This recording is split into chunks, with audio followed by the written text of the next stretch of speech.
Hi, boys and girls. Mrs. Durlow just got back from a walk just a few minutes ago. Um, anyway, I'm going to read to you chapter 6 from Because of Winn Dixie. In chapter 5, Winn Dixie went to church with Opal and the preacher. And they talked about, the church building. It wasn't a traditional church. So it was, I'm trying to remember here, I'm looking back. It was the Picket Quick building where they had church. So I'm going to read you chapter 6. It's short, but let's see what happens in chapter 6. I spent a lot of time that summer at the Herman W. Black Memorial Library. The Herman W. Black Memorial Library sounds like it would be a big, fancy place, but it's not. It's just a little old house full of books, and Miss Franny Black is in charge of all of them. She is very small, very, very old woman with short gray hair, and she was just the first friend I made in Naomi. It all started with Winn Dixie not liking it when I went into the library because he couldn't go inside too. But I showed him how he could stand up on his hind legs and look in the window and see me in there, selecting my books, and he was okay, as long as he could see me.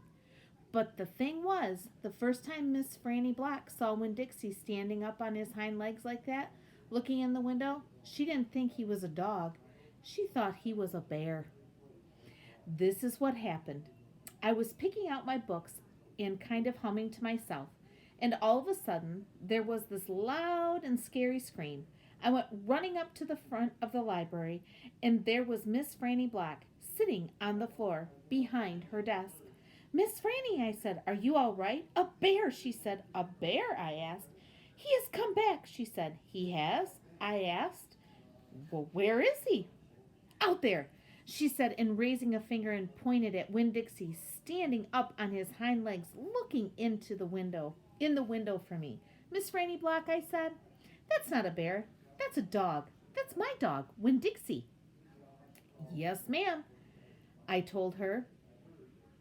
I'm positive. He's my dog. I would know him anywhere.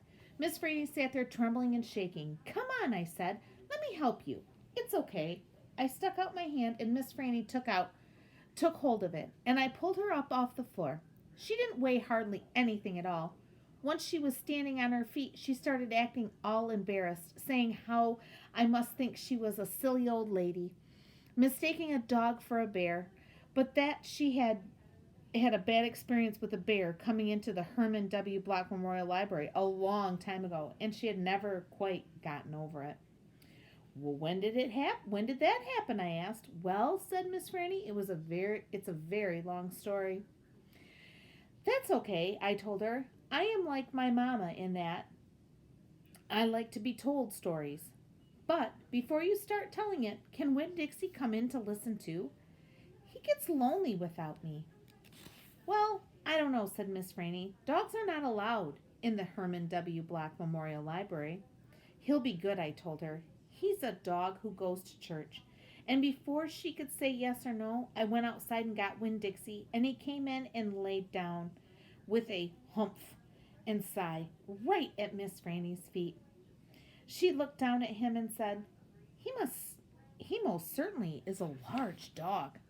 Yes, ma'am, I told her. He has a large heart, too. Well, Miss Franny said. She bent over and gave Winn Dixie a pat on the head, and Winn Dixie wagged his tail back and forth and snuffled his nose on her little old lady feet.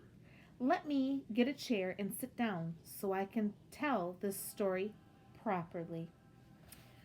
Boys and girls, I sure do miss you all. I hope you're all doing well. Make sure you get outside and get some fresh air in your yards. See you all soon, I hope.